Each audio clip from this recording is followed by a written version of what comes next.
Hello dear students, welcome to chemistry with Manish Soni YouTube channel. आज हम बात करेंगे ऑनलाइन टेस्ट सीरीज जो कि केमिस्ट्री के लिए लगातार जारी है। उस सीरीज़ में जो टेस्ट नंबर 19 है उसमें पूछे गए क्वेश्चंस की देखिएगा। यदि हम इस टेस्ट सीरीज़ की बात करें तो 18 टेस्ट लग चुके हैं। 18 टेस्ट के अंदर एक बार आपकी पूरी केमिस्ट्री मैंने पूरी करवा दी थी, ठीक है ना। अब हम टेस्ट नंबर 19 से हमने वापस से एक नई शुरुआत की है। टेस्ट नंबर 19 से हमने वापस से एक नई शुरुआत की है जिसमें हमने सबसे पहले वापस से चैप्टर नंबर 1 को लिया है। तो 18 टेस्ट आपको अच्छे लगे होंगे। उम्मीद करता हूं कि आपको उन टेस्टों से बहुत अधिक बेनिफिट हुआ होगा। आज इस वीडियो में हम जो हमने वापस से टेस्ट सीरीज़ की शुरुआत की है उसकी हम बात करेंगे। चैप्टर नंबर 1 की हम बात करेंगे, उसमें पूछे गए क्वेश्चंस की हम बात करेंगे। तो चलिएगा शुरुआत करते हैं। 15 नंबर का टेस्ट था, 1 घंटे का समय आपको दिया गया और काफ़ी बच्चों ने आज टेस्ट दिया है। तो उम्मीद करता हूं कि और भी बच्चे इसके अंदर जुड़ेंगे। चलिएगा शुरुआत करते हैं। क्वेश्चन नंबर 1, बीसीसी की संकुलन दक्षता कितनी होती है? तो देखिएगा, मैंने आपको बताया था एससीसी की संकुलन दक्षता होती है 52.4%, बीसीसी की होती है 68% और एफसीसी की होती है 74 यानी 74%। तो इस प्रश्न का सही उत्तर हो जाएगा बी 68%। क्वेश्चन नंबर 2, स्योटकी दोष से क्रिस्टल के घनत्व पर क्या प्रभाव पड़ता है? तो याद कीजिएगा, स्योटकी दोष जब हमने पढ़ा था तो मैंने आपको बताया था कि स्योटकी दोष में समान संख्या में धनायन और ऋण आयन अपना स्थान छोड़कर क्रिस्टल से बाहर चले जाते हैं, जिसके कारण से क्रिस्टल के द्रव्यमान में कमी आती है। और क्रिस्टल का जब द्रव्यमान कम होगा तो निश्चित रूप से घनत्व में भी क्या आएगी? कमी आएगी, क्योंकि आयतन क्या रहने वाला है? अपरिवर्तित रहने वाला है। जैसे मान लीजिएगा हमारे पास में एक आयनिक ठोस है जिसको हम कुछ इस प्रकार से शो कर देते हैं। ये क्या है बच्चों? एक आयनिक ठोस है। आयनिक ठोस में हमने जो अवयवी कण है वो मान लिए A+ और B-। ये A+, B-, A+, B-, minus plus minus plus plus minus plus minus minus plus minus और प्लस। जहाँ प्लस है वहाँ A+ है और जहाँ माइनस मैंने लिखा है वहाँ क्या है?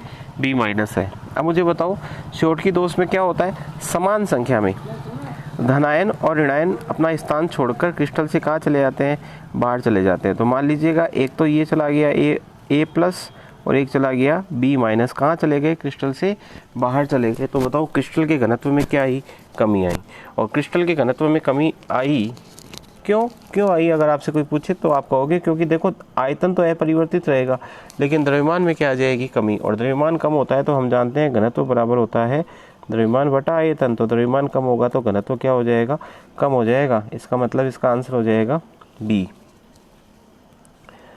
क्वेश्चन नंबर 3 है, जिंक सल्फाइड में पाए जाने वाले दोष का नाम है।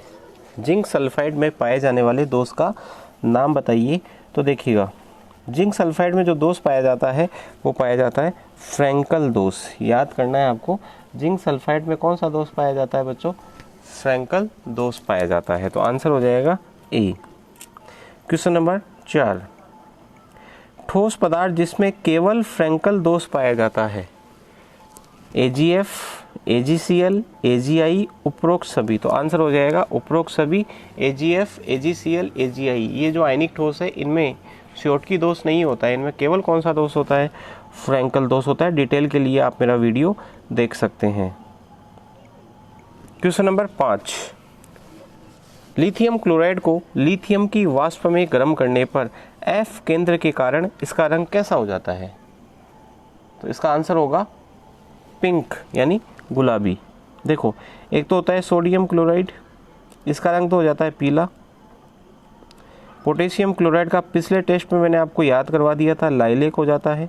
और लिथियम क्लोराइड का रंग कैसा हो जाता है? गुलाबी हो जाता है। ठीक है, चलिएगा अगले क्वेश्चन की हम बात करेंगे। क्वेश्चन नंबर 6 षटकोणीय क्रिस्टल तंत्र के पैरामीटर लिखिए। तो देखिएगा षटकोणीय क्रिस्टल तंत्र जो होता है उसके पैरामीटर मैं आपको याद करवाता हूँ। इसमें क्या होता है, जैसे एक हमने यहाँ पर हेक्सागोन बनाया, एक हेक्सागोन हमने यहाँ बना लिया है ना, यानी षटकोण बना लिया, और इसको हम इसके साथ ऐसे मिला देंगे। तो आपको मैं यहाँ पर पैरामीटर बताता हूँ, देखो इसके कैसे याद रखने हैं। मुझे बताओ आप कि इसमें ये वाली भुजा और ये वाली भुजा आपस में बराबर है कि नहीं है बी। ये भुजा और ये भुजा आपस में क्या है, बराबर, तो हम कहेंगे ए बराबर क्या है बी। और ये वाली जो भुजा है ना, ये देखो लंबी हो गई, तो सी इसके बराबर नहीं है।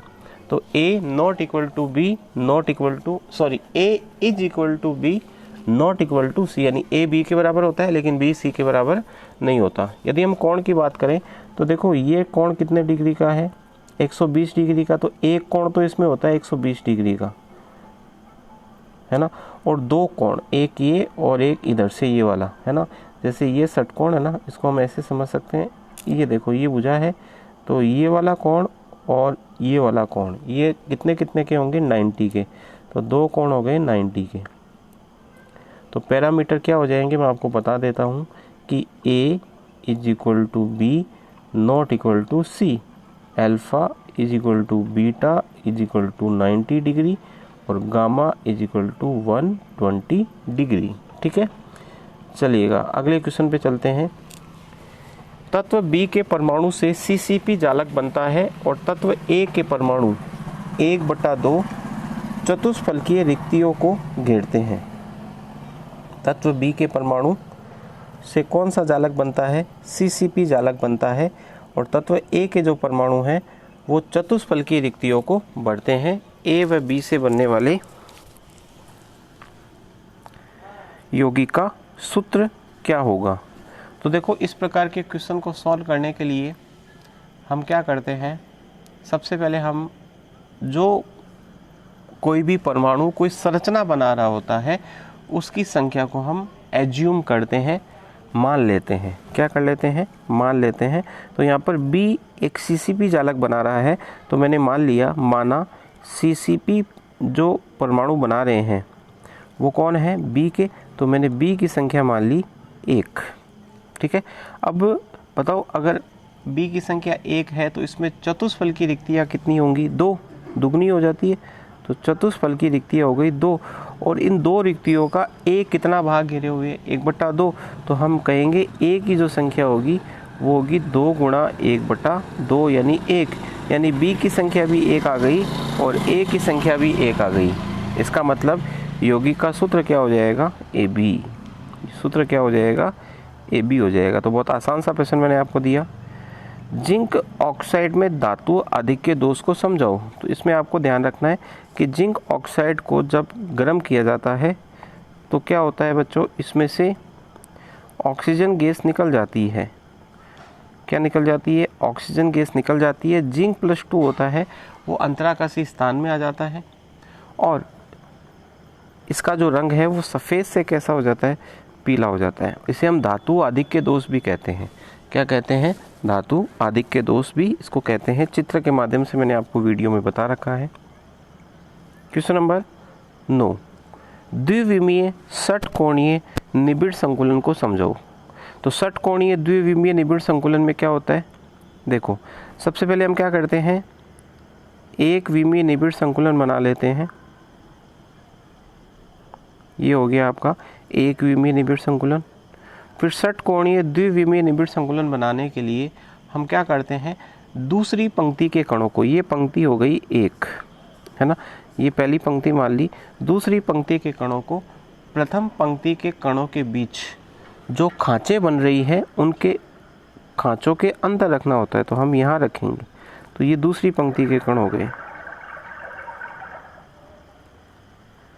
ठीक है, ये हो गए दूसरी पंक्ति के कण। पहली पंक्ति को यदि मैं A बोलूँ तो क्या बताओ, दूसरी पंक्ति पहली पंक्ति के समान है क्या, नहीं है, ये अलग टाइप की है, तो इसको हम क्या बोलेंगे, B बोलेंगे। अब हम क्या करेंगे, तीसरी पंक्ति के कणों को पुनः पहली पंक्ति के कणों के ठीक नीचे रखेंगे। तो देखो ये पहली पंक्ति है ना, इसके ठीक नीचे रखना है कणों को, यहाँ पर, यहाँ रख दिया, यहाँ रख दिया। ठीक है। तो बताओ इस पंक्ति का नाम वापस क्या हो जाएगा, ए हो जाएगा। फिर चौथी पंक्ति के कणों को वापस से हम ऊपर वाली पंक्ति की जो खांच है उनके अंदर रखेंगे। तो इस प्रकार का जो निबिड़ संकुलन होगा, इस पंक्ति को हम क्या कह देंगे, इसको कह देंगे हम बी। इस प्रकार के निबिड़ संकुलन को ए बी प्रकार का निबिड़ संकुलन कहा जाता है। और इस प्रकार के निबिड़ संकुलन में यदि आप किसी एक कण को ध्यान से देखोगे, जैसे मैंने ये वाला कण ले लिया, ये कण कितने कणों को टच कर रहा है, ये कण कर रहा है 1 2 3 4 5 6, 6 कणों को आपस में क्या कर रहा है, टच कर रहा है, स्पर्श कर रहा है। इसीलिए इसको क्या कहा जाता है, षटकोणीय द्विविमीय निबिड़ संकुलन। और इसकी समन्वय संख्या कितनी होती है, 6 होती है। ठीक है, चलिएगा अगला क्वेश्चन है, किसी एक ऐसे ठोस पदार्थ का उदाहरण लिखो जो लघु परासीय व्यवस्था दर्शाता है। तो जो अक्रिस्टलीय ठोस होते हैं उसका उदाहरण आपको यहाँ पर लिखना था, जैसे कांच है, प्लास्टिक है, रबर है, इस प्रकार के कागज है, ये क्या होते हैं, अक्रिस्टलीय ठोस होते हैं। तो क्वेश्चन नंबर 12 भी हो गया। क्वेश्चन नंबर 13 है, विषमदेशिकता को परिभाषित कीजिए। तो देखिएगा विषम देशिकता क्या होती है, जब हम किसी ठोस पदार्थ में भौतिक गुणों का मापन यदि भिन्न भिन्न दिशाओं में करें, भौतिक गुणों का मापन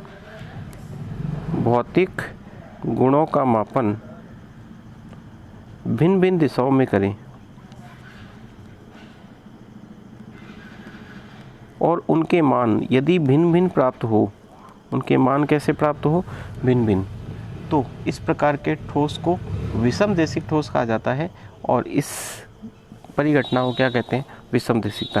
भौतिक गुण जैसे चालकता है, अपवर्तनांक है, इनका मापन यदि आप भिन्न भिन्न दिशाओं में करोगे तो इनके मान यदि आपको भिन्न भिन्न प्राप्त हो रहे हैं तब तो ये है विषमदेशिकता। और समान प्राप्त हो जाए तो उसे हम क्या कहते हैं, समदेशिकता कहते हैं। क्वेश्चन नंबर 14, एफसीसी के भुजा लंबाई व अवयवी कण के मध्य संबंध ज्ञात कीजिए। तो बहुत आसान है, देखो सबसे पहले हम क्या करेंगे, एफसीसी बनाएंगे। अच्छा एक प्रश्न छूट गया शायद, ये वाला छूट गया,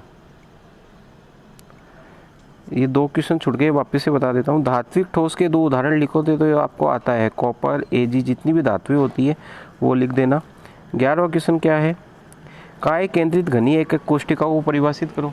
तो काय केंद्रित घनीय एकक कोष्ठिका वह एकक कोष्ठिका होती है जिसमें अवयवी कण कोनों के अतिरिक्त एक अवयवी कण ये कोनों पर होते हैं,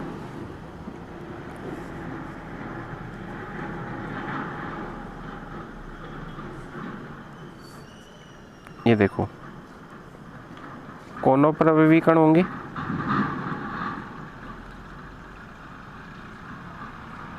और एक अवयवी कण का होगा घन केंद्र पर।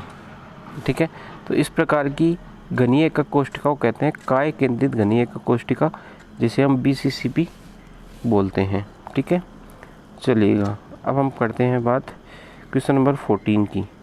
तो ये कह रहा है ए और आर में संबंध ज्ञात करो, ए और आर में। तो कैसे करेंगे, देखो सबसे पहले हम एक घन बना लेते हैं।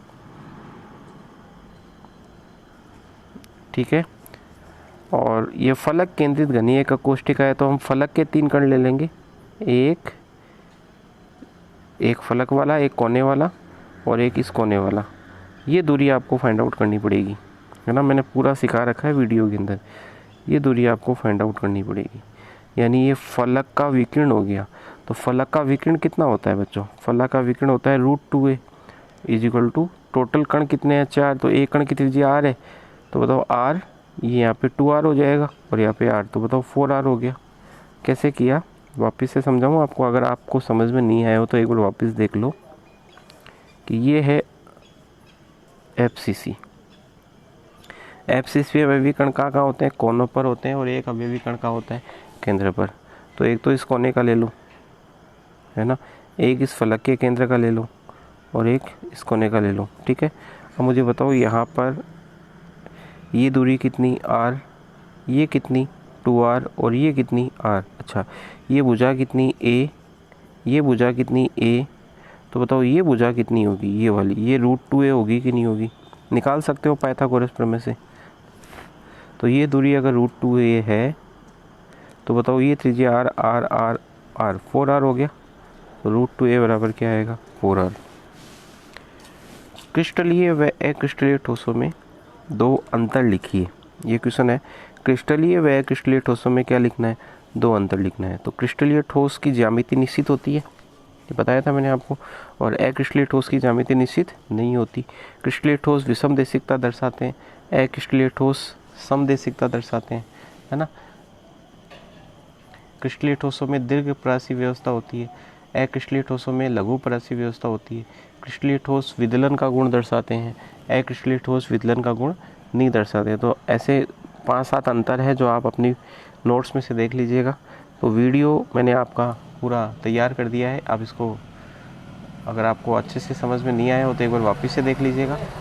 चलिएगा, मिलते हैं अगले वीडियो में अगले टेस्ट के साथ, जो कल होगा आपका टेस्ट नंबर 20, जो आपका विलीन वाले पार्ट का होगा। मिलते हैं कल, धन्यवाद।